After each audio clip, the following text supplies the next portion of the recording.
encontramos una vez más, esta vez en el área de crecimiento y desarrollo, para poder desarrollar este seminario de sistemas de salud. Vamos a ver en él cómo fue la evolución histórica de nuestro sistema de salud. Vamos a hacer una breve reseña. ¿Qué es un sistema de salud? ¿Cómo es y cómo funciona un sistema de salud? ¿Cuál es la estructura de nuestro sistema de salud en particular?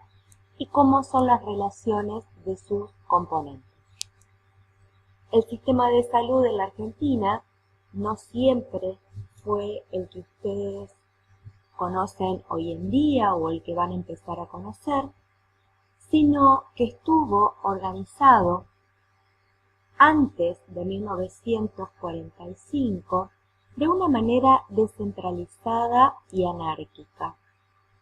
Esto quiere decir que no había un organismo central, directriz, organizador, planificador de políticas públicas con un alcance colectivo y planificadas según las necesidades colectivas de la población, sino que la función del Estado era una función subsidiaria que estaba destinada más que nada a la formación de recurso humano dedicado a la actividad sanitaria y a la prestación de prácticas más que nada asistenciales.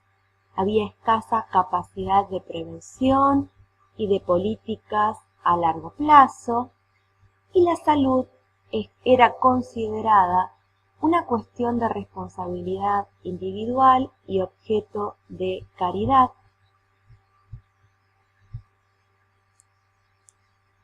Entonces, el paradigma que reinaba era el de que la salud era considerada más que nada de índole privado y no público. El sistema estaba conformado por instituciones que funcionaban ante las necesidades específicas y los servicios eran prestados a través de la caridad. Vamos a ver que hace mucho tiempo había muy pocos médicos en el país, la mayoría venían de afuera y estaban regidos por el Tribunal Real del Protomedicato, que estaba en España, y después se empezaron a formar protomedicatos en diferentes lugares de América, hasta que en 1780, bajo el virreinato de Vertis, se crea en Buenos Aires el protomedicato del Río de la Plata, que estaba conducido por un médico irlandés que era el doctor Miguel O'Gorman. La función del Estado. El establecimiento del protomedicato marcó el comienzo de la profesionalización del ejercicio de la medicina en el territorio que hoy ocupa la República Argentina. La función del Estado consistía en cuidar la higiene urbana, inspeccionar los navíos que venían desde el exterior, controlar el ejercicio profesional, tratando de evitar el curanderismo y los brujos, que en ese momento eran actores importantes y que llevaban a cabo prácticas del arte de curar, controlaban los medicamentos, hacían pericias psiquiátricas, fueron intermediarios en la creación de la carrera de medicina, actuaban como vigilancia epidemiológica y también hacían algunas campañas de vacunación, que fue en realidad la primera campaña que hubo de vacunación, que fue la antivariólica. Es decir, que la función del Estado estaba destinada más que nada a controlar las epidemias, la higiene pública, vigilar la sanidad de las fronteras y dar asistencia frente a cuestiones de salud no previstas como algunas catástrofes. no se centraba en cuidar a la población enferma, sino más que nada de evitar la propagación de las enfermedades, en especial las epidemias. Los enfermos se aislaban, prácticas que estaban o que distaban bastante de los derechos humanos y de la democracia. Las decisiones que se tomaban sobre la población o sobre las comunidades eran prácticas de salud que estaban destinadas a los pobres para hacerlos más aptos para el trabajo y a su vez menos peligrosos para las clases sociales acaudaladas, y algunos autores llamaron a este protomedicato o este tipo de políticas, entre comillas, como policía médica. Surgieron sociedades de beneficencia, como lo fue en la época de Bernardino Rivadavia, en donde había conformado organismos que estaban a cargo de damas de la alta sociedad para que se encargaran de la atención de los pobres, que eran los que no tenían acceso a atención de salud.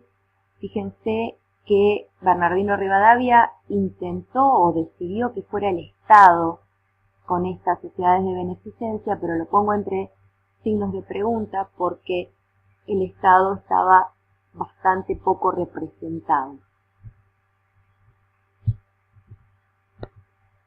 La ausencia de políticas sociales y sanitarias durante todo este siglo XIX trajo consecuencias como fueron las epidemias del cólera, de la fiebre amarilla, en donde la gente de las sociedades más altas comenzaron a dejar la ciudad de Buenos Aires y comenzaron a irse hacia zonas rurales. Hubo gran cantidad de inmigrantes, se formaron los conventillos, que no eran más que la usurpación de estas grandes casonas que quedaban vacías por esta gente que se iba, y comenzaron a haber estas epidemias que estaban relacionadas, fíjense, con el estilo de vida o con el modo de vida que tenían las personas, porque vivían hacinadas. No solamente el hacinamiento, sino también, fíjense que probablemente no tenían agua potable, eliminación discreta, había una importante cantidad de enfermedades infectocontagiosas de transmisión sexual, y debido a esta gran cantidad de epidemias y endemias aparecen otras sociedades, que son las sociedades de socorros mutuos, la sociedad española, la sociedad italiana, entre otras, que estaban conformadas por representantes inmigrantes y que fíjense que tampoco estaban organizadas en base a una cuestión centralizada y de un Estado como rector, sino que daban prestaciones a grupos de la población. Desde 1945 a 1955 cambia el modelo y se transforma en un modelo centralizado. Esto fue en la primera presidencia de Perón, en donde el paradigma cambió y la salud era responsabilidad del Estado. Se comenzaron a nacionalizar los establecimientos públicos, desplazando de esta manera las sociedades de beneficencia. Se desarrolló una red de centros de atención ambulatoria, programas dirigidos ya a problemas sanitarios específicos, necesidades específicas de la población, es decir, que hablaban ya de una planificación en salud. Las entidades mutuales comenzaban a reagrupar a los trabajadores por rama de producción, y esto fue las bases, o constituyeron las bases de lo que hoy se conoce como obras sociales. En 1946 se crea la Secretaría de Salud Pública, que estuvo a cargo del doctor Ramón Carrillo y que en el 1949 pasó a ser Ministerio de Salud Pública. Y acá un poquito hablarles de quién fue Ramón Carrillo. Ramón Carrillo fue el primer ministro de Salud que tuvo la República Argentina. Fue un neurólogo, neurocirujano, que estuvo en gestión durante 8 años. Durante su gestión se construyeron varios hospitales, en realidad muchos hospitales, y con una gran cantidad de camas disponibles. Junto con la Fundación Eva Perón se construyeron policlínicos en diferentes lugares del país. Había un novedoso tren sanitario que recorría el país durante varios meses al año, haciendo tareas no solamente asistenciales, sino también comunitarias. Hubo planes de educación sanitaria, campañas intensivas de vacunación, que llevó a que en pocos años se erradicaran enfermedades que se habían establecido años anteriores, como el paludismo, el tifus, la brucelosis. Se logró controlar la sífilis, disminuir la incidencia de la enfermedad de Chagas,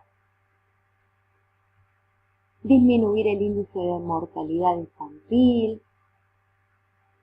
Se crearon diferentes centros dentro de los cuales se impulsó una institución, una entidad que se llamó la EMESTA, que fue la primera fábrica nacional de medicamentos, y también el doctor Carrillo apoyó a los laboratorios nacionales, todo en pro de mejorar la accesibilidad a los medicamentos para la población. Se lo llamó el médico del pueblo y convirtió el hospital público en un centro formador de nuevos profesionales y en un lugar de atención médica para todos.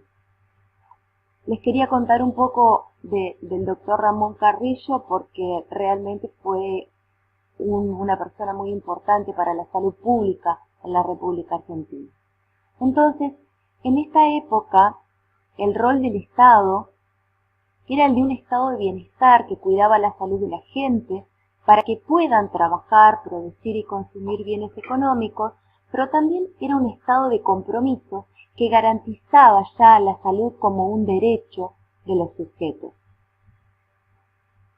Con el derrocamiento de Perón y en la instalación del gobierno militar, la Revolución Libertadora, se comenzaron a transferir estas responsabilidades técnicas y administrativas de los establecimientos públicos que estaban a cargo del Estado Nacional a las diferentes provincias y a los municipios.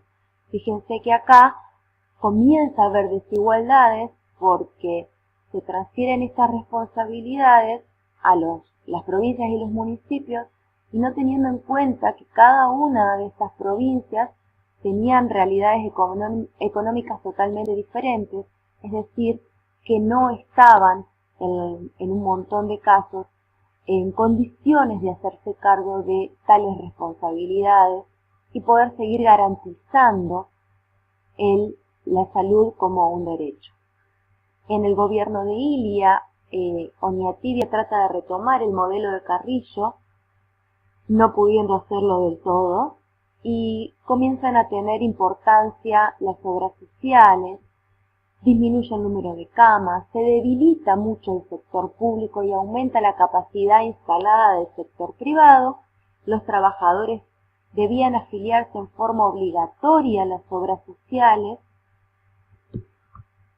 Entonces pasamos de un Estado garante a la afiliación obligatoria de las obras sociales. Estos recursos de las obras sociales comenzaron a no ser suficientes y las mismas obras sociales contrataban o tercerizaban las prestaciones y allí surge la medicina privada. Un sector de la sociedad necesita aún más privacidad y nace lo que hoy conocemos como medicina prepaga.